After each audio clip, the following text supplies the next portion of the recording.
right now, our scripture I'm going to use this morning, we're going to do the bulk of this. We're going to go through verses 22. Then I want to hit a few different passages as I try to bring it all into light of where I believe the Lord is leading us here this morning. Back in September of 1991 in Arizona was created what's called the biosphere. I've got a picture for you of biosphere. A great piece of cinema starring Pauly Shore was created after this called Biodome, which just a brilliant, brilliant work of art. But there's a crew of 8 people, including a physician, a botanist, and a marine biologist, spent a 2-year residency inside this 3.14-acre facility. It was created, ideally, to try to figure out if we could create a way to live inside of this area on other planets. That was the idea. Create extraterrestrial, Earth living on extraterrestrial planets. That was the idea of what they were going for. There were several biomes, 3,000 species of plants and animals, and a farm that would give the inhabitants a chance to breathe air, drink water, and have food that they needed. But not too long after it, in the fall of 1992, the oxygen had dwindled to dangerously low levels. The farm wasn't producing enough crops, and the crew was suffocating and hungry. The scientists began to sort through what was going wrong. They thought they had everything figured out.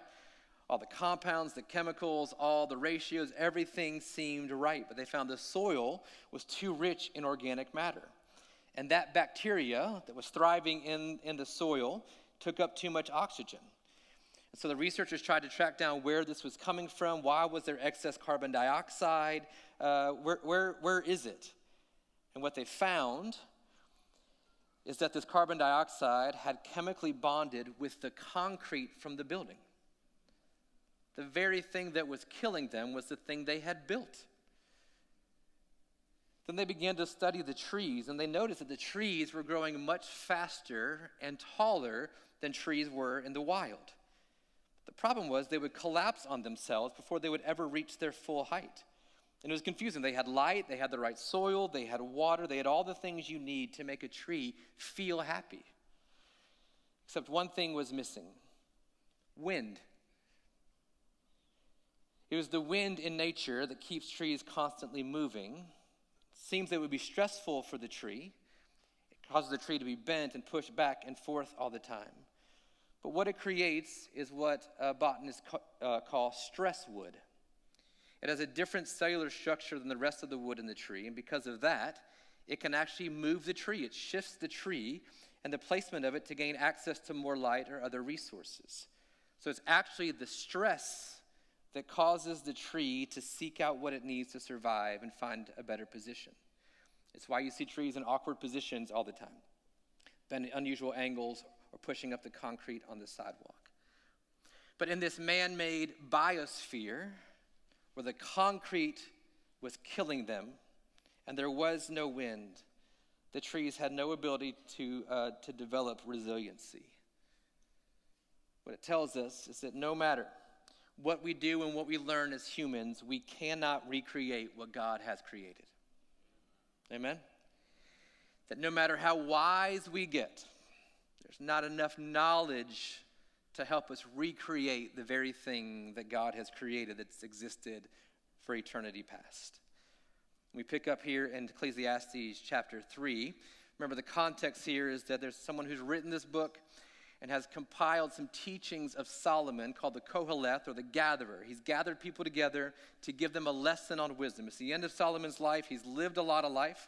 He's chased wisdom and knowledge. He's chased folly. But ultimately, he's trying to answer one singular question that we find in Ecclesiastes chapter 1, verse 3. What does man gain by all the toil at which he toils under the sun? Under the sun meaning here, this life that we live. What do you get out of this? That's the question. Solomon is asking, what do you get out of all of this? What is the point of all of this? There's no progress, nothing changes, everything stays the same. Waters flow from rivers, but the oceans never overflow. The sun rises and sets in the same place every day. There's no difference, there's no flavor, there's no spice to the sun. It feels like everything's the same day after day after day. And he's calling to light our human disposition with progress. We desire for things to change, and Solomon is saying, pay attention, man, nothing changes. The phrase he would use is, there's nothing new under the sun. And he would call this pursuit vanity. But vanity is a word that we don't really understand in English. So he uses the Hebrew word hevel, which means smoke or vapor, mist or breath. It's something that you see and then it's gone. It looks like it has substance, but it doesn't. There's two qualities of hevel. First is that hevel is fleeting. It happens fast. Mamas, you know it. Life happens fast. One day your kids are in kindergarten. The next day they're graduating from high school. It happens fast. Hevel is fleeting. But secondly, and primarily what he's saying is it's an enigma. It's a mirage. Life looks like it has substance. It looks like it's something you can hold on to and grasp and figure out. Only the closer you get to it, the more you realize there's nothing to hold on to. You can't grab a hold of smoke or fog or breath, and that's the point he's making. And last week at the end of chapter 2, Solomon stared death in the eyes, and he realized death is coming for all of us. For the wise and the foolish, for the rich and the poor, for the beautiful and the ugly, we all die. We all go to the same cemetery. And we're there. It's the point he makes is if you look death in the eyes, there's nowhere that we can go. So his conclusion then is that we actually need to enjoy this life. This life is a gift. It's a gift from God, and he's given us the ability to enjoy it. Therefore, we must enjoy it. But in the context of staring death in the eyes, he continues with chapter 3. Let's go back into verse 1 of chapter 3. We're going to read through it and unpack it. He says, here's what I've learned, that for everything there is a season and a time for every matter under heaven. Turn, turn, turn. There is a season. So it's a time to be born, a time to die, a time to plant, and a time to pluck up what's planted, a time to kill. You're like, amen. That's why you're wearing your 22, isn't it? That's why you have it. Because the Bible says there's a time to do it. A time to kill, and a time to heal, a time to break down, a time to build up, a time to weep, and a time to laugh, a time to mourn, and a time to dance. That's Baptist. We don't like that part, but it's in there. A time to cast away stones, a time to gather stones together, a time to embrace, and a time to refrain from embracing. A time to seek, and a time to lose, a time to keep, a time to cast away, a time to tear, and a time to sow. A time to keep silence, and a time to speak. A time to love and a time to hate, a time for war and a time for peace. So as Solomon is wrestling with the idea of life as it is, staring death in the eyes, he comes to realize, isn't this what life is? He gives us 14 comparisons, these 14 pairs of opposites. But if you're paying attention, this is one of the more famous sections of the book, right? It's read at a lot of funerals. The Byrds sang about it in the late 50s and early 60s. But there is no order and flow to them. Scholars have studied this for centuries and cannot figure out the poetic flow of it. There's no Jewish poetry that reads like this. There's no artistic poetry that reads quite like this. And so they've debated over what is the point. What is he building towards? What is he explaining? There's no real cadence. There's no real rhythm. And I would argue that's the point. Are there rhythms to your seasons? Have you begun to figure out which season of healing follows the season of killing? Have you figured that out? Do you know which season is coming after this one in your life? I would argue we haven't. It's all chaotic. There is no cadence and there is no rhythm. And I'll make my point in context. If we just read those 8 verses, it makes a great song. It gives you some great idea of hope of a new season coming. But that's not the point Solomon is making. Look at verse 9.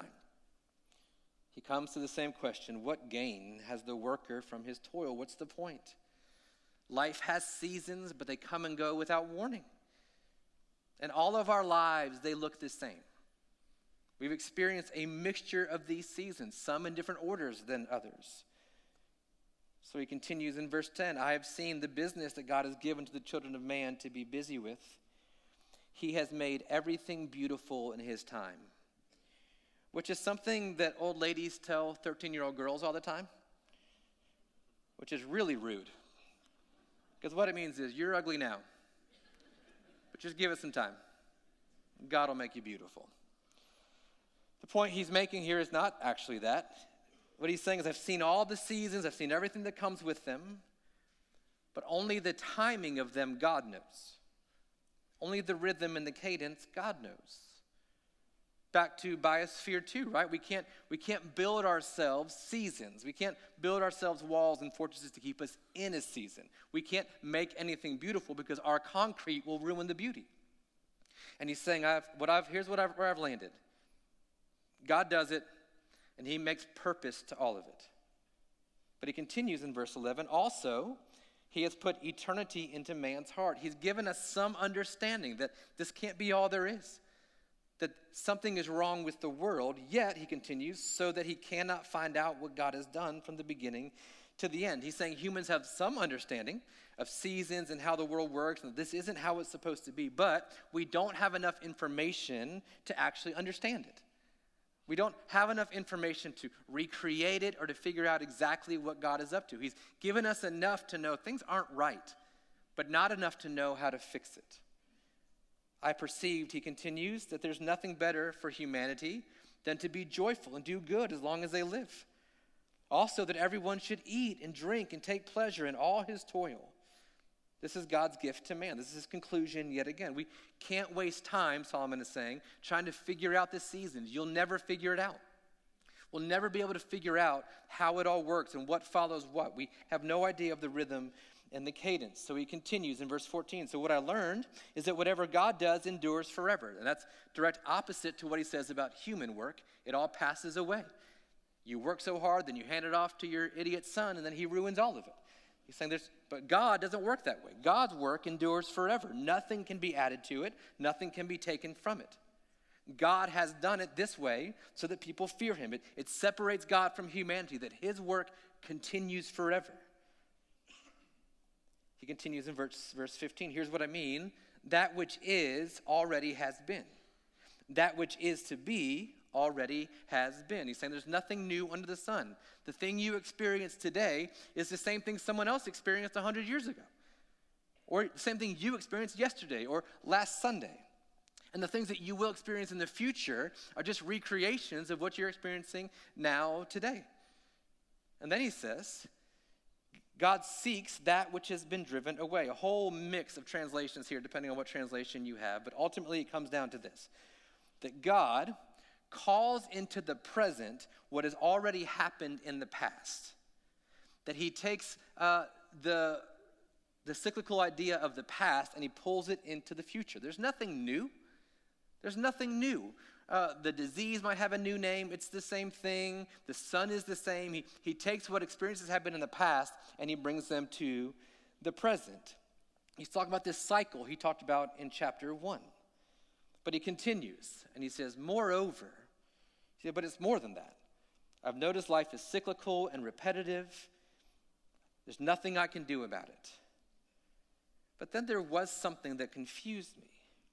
I saw that under the sun, in the place of justice, there was wickedness. And in the place of righteousness, even there was wickedness.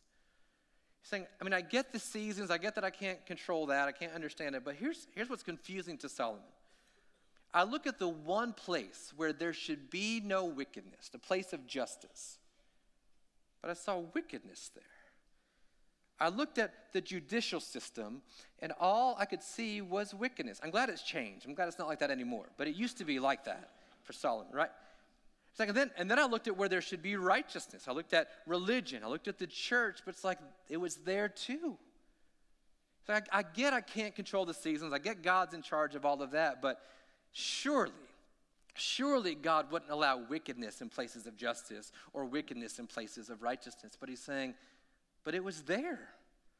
It was there too. There's no rhyme or no reason. I couldn't even crack that code. So in verse 17, I said in my heart, God's going to have to deal with that. God will judge the righteous and the wicked, which takes us back to our study in Matthew with the wheat and the tares and the separating of the fish. Saying God will deal with that because apparently there's a time. That there's a time for wickedness to be in places of justice and wickedness to be in places of righteousness. Apparently, I don't know what I'm doing. And God will have to deal with that. So I said in my heart in verse 18 with regard to the children of man, that God is testing them, that they may see themselves are but beasts. He's saying, so what I'm realizing is that maybe there's a point to all this, and maybe the point is for me to realize I'm not God. Maybe he's testing me to try to create my own biosphere, only to realize the very thing I create is the thing that's destroying the thing I wanted to create. For what happens to the children of man and what happens to the beasts, to animals, is the same. As one dies, so dies the other. They all have the same breath, and man has no advantage over the beasts, for all is hevel. What he's saying is, I understand it just as much as my dog does. I understand life just as much as my pet hamster does. I understand it just that much. They all go to one place. All are from the dust, and to dust all return. And who knows? Who knows if the spirit of man goes upward, the spirit of the beast goes down to the earth? So Solomon's like, I think I get it. I think I understand that no matter my wisdom or folly, I'm never going to understand it. That I'm nothing more than an animal in regard to knowing how the world works. So here's another beauty of death, is that death proves that we are not God. And it's why we don't like staring at it. Because if your life is finite, it must mean you don't actually understand it. Takes us back to verses 1 through 8. That the fact that there is no chronological sequence or discernible purpose is the point. We have no control over the seasons. I know it's a shock to some of you, but we don't. And I'd like to talk about control for a second. But some of you want to tell me how to talk about control. That's a whole other thing. But we like to think we have control over it, don't we? We like to think we can build biospheres to keep us from hard times and hard seasons. We like to think that. We like to think we have control over our lives, that we can avoid bad seasons and prolong the good ones. But the truth is, we can't, because we're just beasts. We can't. We have enough wisdom to grasp the idea of eternity, but not enough to control it. So here's where Solomon lands, is that part of being wise in this world is realizing that we have limited access to the big picture. The more we think we know it all, the less we actually know. The first step towards wisdom is understanding that we don't have wisdom. And God's not being cruel and unkind. The truth is, you and I are not built to understand the way the world works. We are not built for it. We cannot comprehend it at all. And parents, you understand this, don't you? Because don't your kids know how your family should work? Don't they? I mean, doesn't your 14-year-old know how you should spend your money and spend your time? And we tell them, you don't see it, you don't get it. You don't see the big picture. And then we turn around and argue with God, who's been here for eternity, and you're like, listen, in 40 years, I know how to do this. And God, no. No, you don't. So here's the point he's making. We have limited access to it. So that's the big picture. But I want to spend some time on what I think he's actually saying in the whole of the context here. I'm not an easily angered person. It takes a while to get me riled up. But one thing that I despise is when pastors and churches and denominations take scripture out of context and they create ideas about God and they just lie to their people. And the people feel coddled and happy and butterflies and gummy bears and the whole thing. But it's actually not who God is. And then they look at God and are frustrated and disappointed with him because he didn't come through on some promise their pastor told them.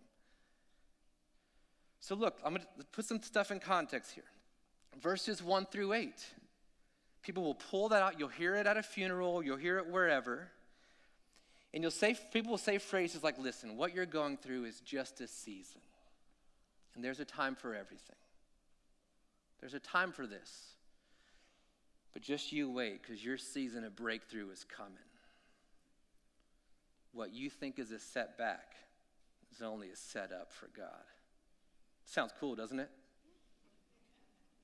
Too bad it's not true, because that'd be awesome if it was.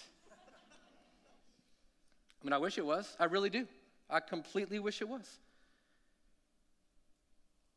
So in Jeremiah, the prophet Jeremiah is being called to prophesy to the people of God who have been placed in exile. They've been taken out of their homeland and placed in exile in Babylon, the world's worst nation.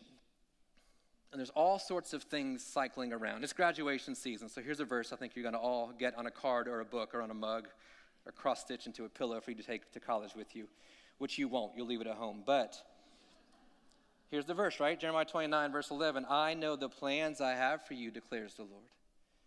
Plans for welfare and not for evil, to give you a future and a hope. Now, it's in the Bible, so it's true, yes? It's true. This is not untrue. Verse 12 continues, then you will call upon me and come and pray to me, and I will hear you. You will seek me and find me when you seek me with all your heart. I will be found by you, declares the Lord. And I will restore your fortunes and gather you from all the nations and all the places where I've driven you, declares the Lord. And I will bring you back to the place from which I sent you into exile. And out of context, I want that. That's what I want. So if you take these 4 verses out of context, yes. But here's the problem. If you look back through it, it creates this false sense that if there's a formula to it, that if you'll just pray hard enough, if you'll come to God, God will deliver you from this season. Listen, if you come to him and pray to him, he will hear you. And he'll restore your fortunes together, pressed down, shaken together. He's going to restore the years the locusts have eaten. You'll get a double portion, right? Out of context, that's exactly what this is saying. The idea is that you can manufacture your way out of the season you're in into a better one. But what happens when you don't get to the other season? Then the lie pushed is, well, you didn't have enough faith. You must not have prayed hard enough. You must have been seeking other things, and it was your sin that kept you from that next season. What happens when God doesn't deliver? What happens when you're praying for a spouse for that next season, but you're single forever? What happens when you're sick forever, when God doesn't heal? What happens when you battle your addiction forever? What happens when you're poor and you never reach that season of prosperity, that breakthrough, and you're poor forever? What do you do then? Because you've been taught to everything there is a season. So this is just my season of poverty. Just wait, because next is my season of wealth. Has that gone well for you?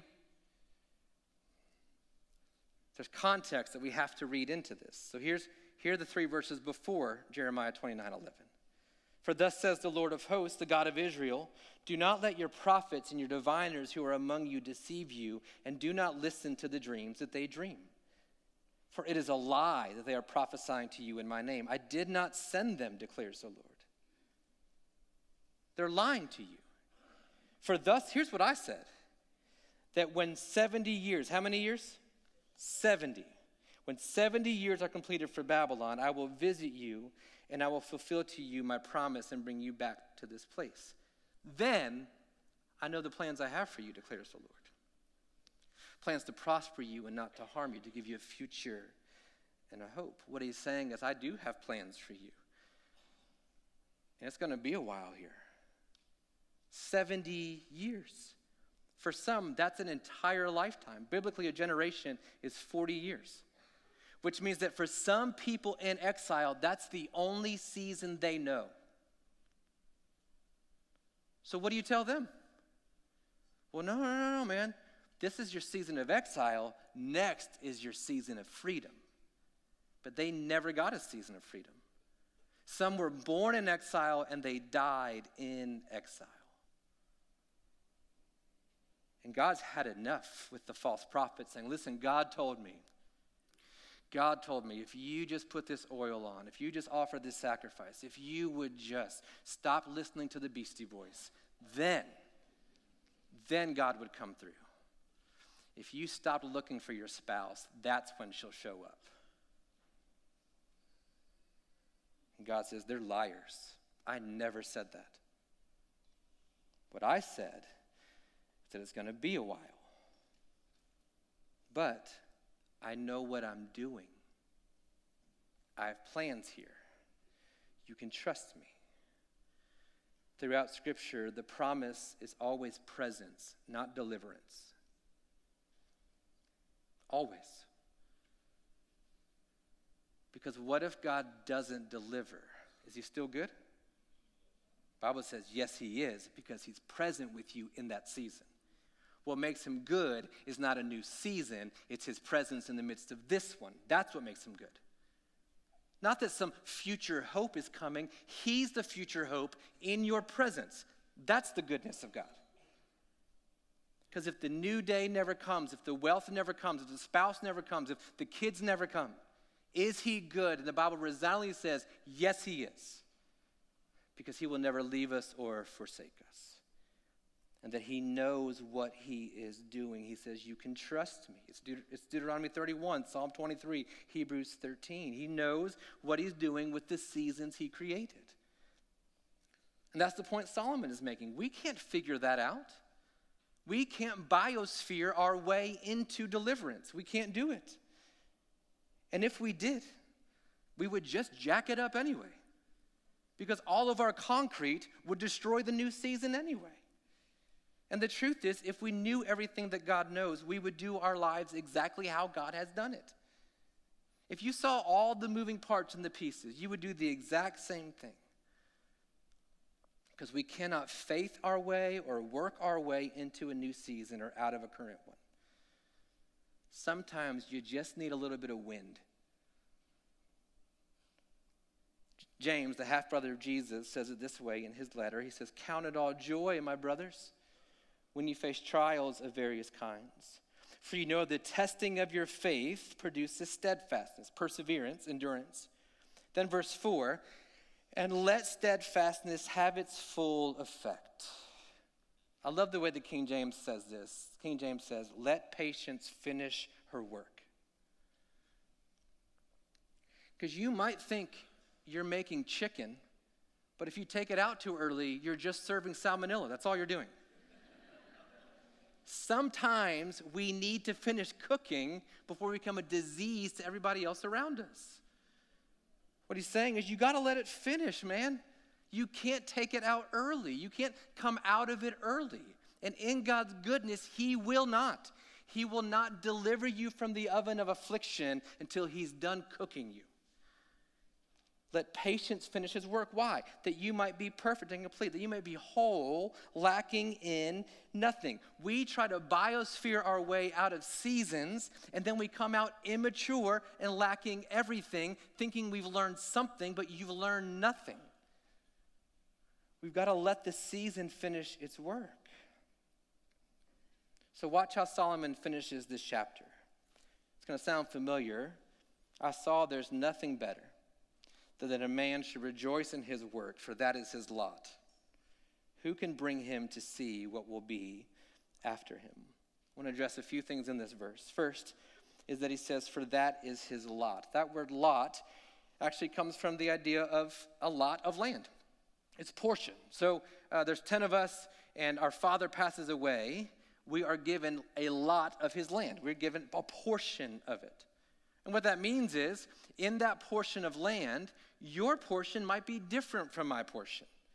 My portion might be full of thorns and thistles, and yours is full of a pond and flourishing trees. Which doesn't seem fair, and that's what he's saying. Listen, that is your lot. That is your portion. That's what's been given to you. What that needs to tell us is that this season, your lot, is not arbitrary. It is on purpose. It's not a lottery system. It's yours. The lot of land you've been given is yours. But he's not the only one who's saying this. Is true throughout Scripture. One of my favorite passages where it's mentioned is in Acts chapter 17, where Paul's debating with philosophers on Areopagus or Mars Hill. And he says, God made one man from every nation of mankind to live on the face of the earth. God determined the allotted periods and boundaries of their dwelling place. Here's what Paul is saying to the philosophers.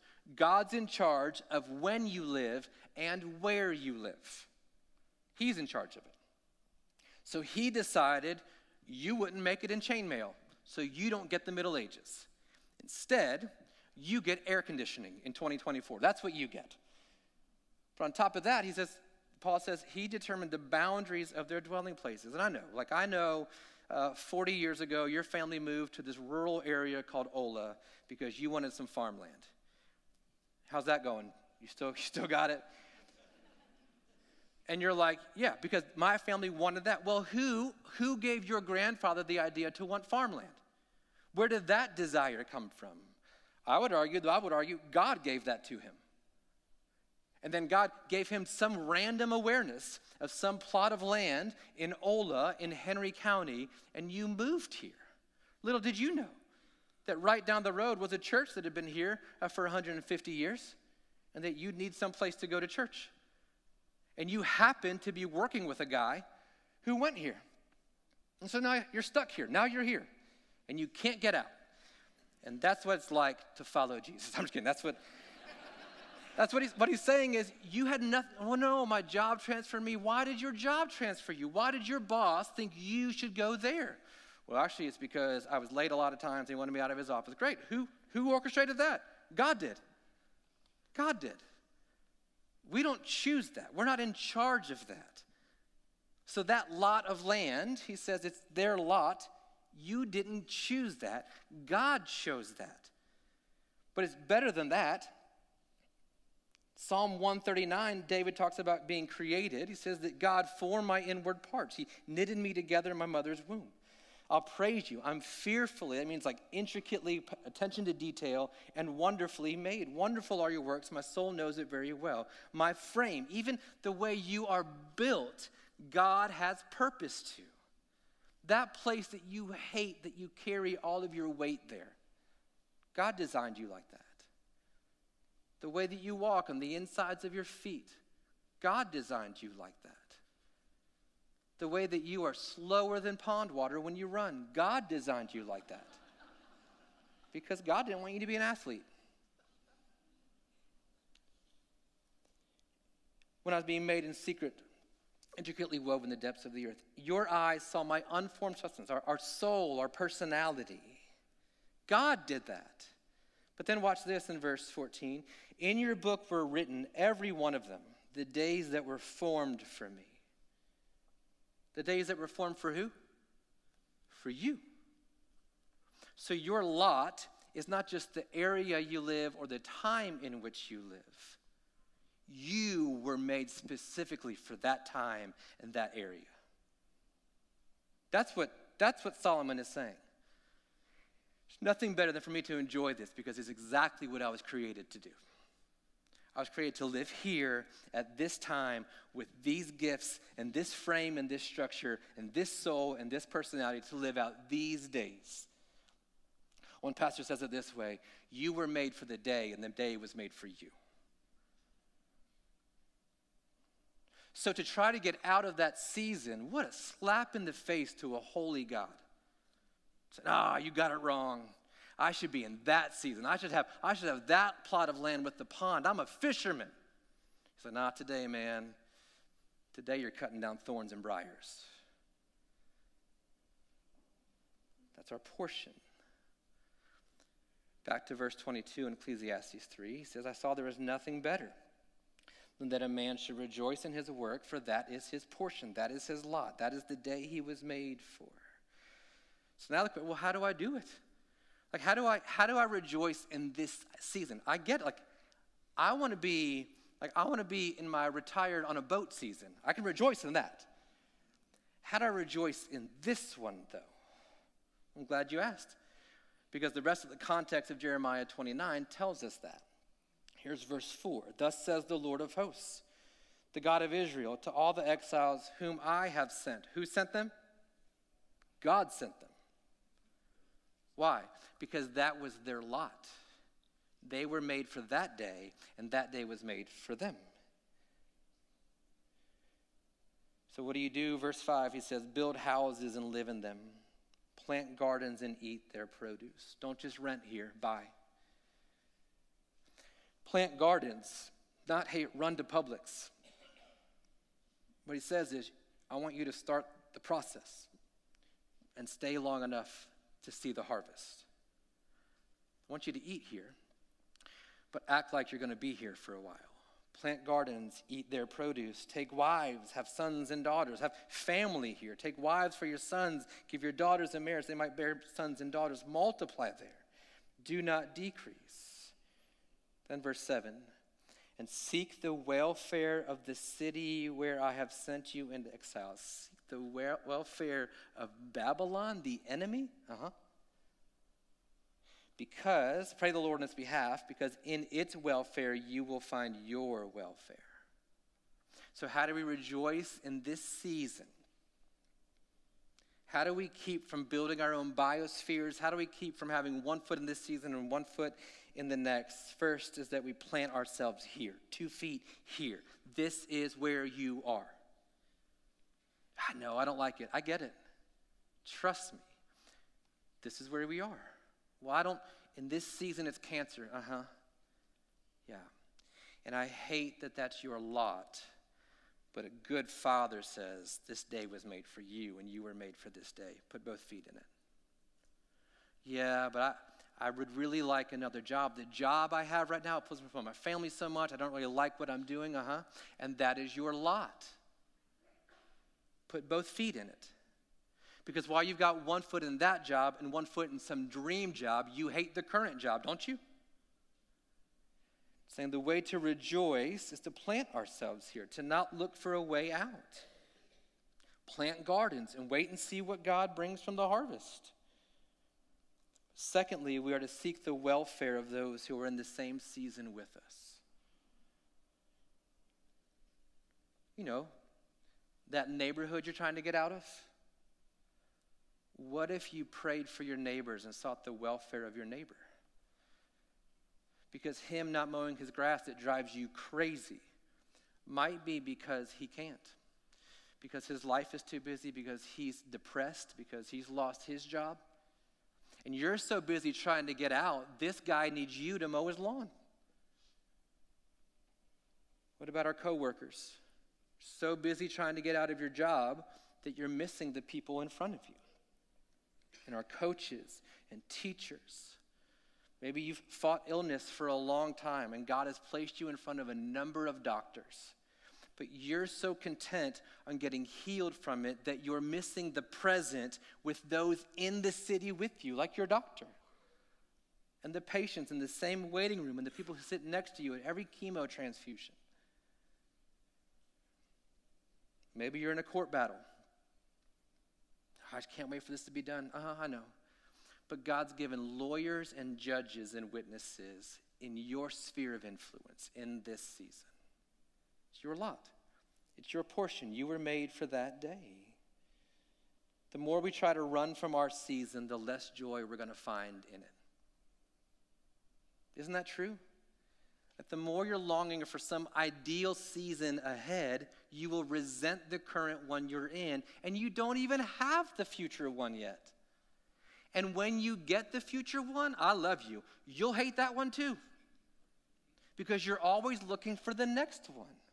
Like high school seniors, gosh, I know you can't wait for college. College is awful. Like right now, your bills are paid. I love you. But don't think once I get on my own, enjoy that. Once I get married, yes. Yes. But until you learn to embrace the current season, you'll never love the next one. Verse 22 again. The last question he asks is, who can bring him to see what will be after him? What Solomon is saying is, listen, you don't know. You don't know. You don't know if there is one after this. This might be your season. There may not be a season of breakthrough. You might die in exile. It might be 70 years. And the quicker we can get okay with a good God who keeps us in exile for 70 years, the quicker you're going to learn to enjoy the life you've been given.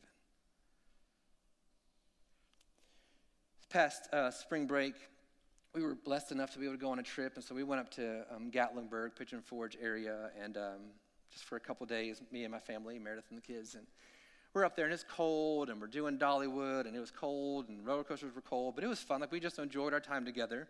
but it's Saturday, and for me, Saturdays, I'm really good. Like, I'm really present until about 11 o'clock in the morning, and then my mind completely shifts into Sunday mode. And I'm not good at being present with my family. I'm not good at it. Like, I think through my sermon. I think through what's coming the next day. Did I get everything done?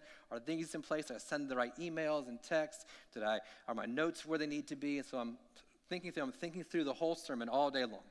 And Meredith hates it. But especially if we're out of town, because once I wake up Saturday morning, I've got to get home. Like, I got to get back. Because that season of vacation has now turned into the season of Sunday, and I got to get back. I got to finish these things. I got to get everything done so I'm ready for the next day. I need to be prepared for that.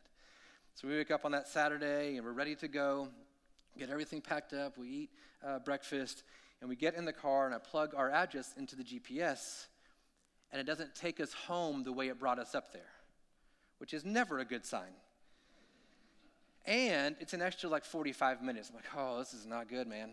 This is not good. It's fine. Like, I don't need that. But for me, I'm like, this is not good. So it has us turn left instead of where we would have turned right to go back home the way we came. And so it takes us, we also don't have much gas, so I got to find a gas station. But it takes us through the Great Smoky Mountains, which, by the way, there's no gas stations in the Smoky Mountains. Just if you're curious, you should fill up before you get in there. But we pull in, and we're driving. It's fine. There's no signals, like Wi-Fi at all. So we're not listening to any music. Can't get any texts and phone calls, which is nice. But you're driving through the mountains, and we're like, what is shiny up there? Why is it so shiny and bright up there? And so it takes us up towards the top of the mountain, and we find this, when we're up there. It's April 3rd, and there's 6 inches of snow on the ground at the top of the Smoky Mountains. And part of me is like, we got to get home, man. And the other part is, you've got to be kidding me. Like, our kids have been praying for snow all winter, but God's like, nah, I'll do it in the spring instead. So he does, and we pull over. And I'm telling you, 10 years from now, that's what I'll remember from that trip, right? I'll remember getting out, our 2 little ones wanting to get out and play in the snow, and our older one thinking he's too cool for school and not getting out of the snow until I pegged him with a snowball, and then it was on from there. He put snow in my shirt, and it was a mess. But that was in the current season of getting home. You know what I mean? That wasn't in the next season. That was in the current season. And what Solomon is saying is, you don't know. You don't know what God has for you in this season. And you're so busy trying to get home that you're going to miss the snow. You're so busy trying to get to the next season that you're missing the 6 inches of snow in the midst of this one. You know what I'm saying? And so Solomon is saying, listen, you can't do anything about the times and the seasons. You've lived long enough, like, hey, there's time to weep. There's a time to laugh. There's some times where it's joyful. Sometimes it's sad. There's times when it feels like you're healthy and times when you're not. And what he's saying is you can't control any of that. And the quicker you understand that, the more you'll be able to enjoy the season that you're in, the lot you've been given. So I don't know what that next season is for you in your mind. If I can just get there. I would like you to look back on your track history. When you've gotten to the next season, has that solved all your problems? No, because the promise of God is not deliverance, it's presence. And sometimes presence looks like 6 inches of snow on the wrong way home. Here's what Solomon is calling us to do today, is to trust that he makes everything beautiful in his time. In this season, not in the next one. In this season of your marriage, in this season of kids or lack thereof, in this season of singleness, in this season of illness, in this season of health, in this season of whatever. The presence of God. The gift of enjoyment today. Just bow your heads, close your eyes, and we'll wrap up here this morning. I don't know what season you're heading into, and the truth is you don't either. All you know is the season you're in today. And there's a God who has promised that he is there with you now. And Solomon is imploring us to lift up our eyes to see what's around us today. And mamas, I know you miss when your kids were little, and they're not anymore. But man, you got teenagers now? What a gift. They're in college now. Now you get to shift into that kind of parenting. What a gift. What a gift. Students, you're looking for this school year to be over to get into the summer. That's great, man, but you've got a few weeks left in this season. Don't miss the snow. There's a God who is good enough to give us good gifts in the midst of bad seasons. The promise has never been that you'll make it to the next one. The promise is that he's with you in this one.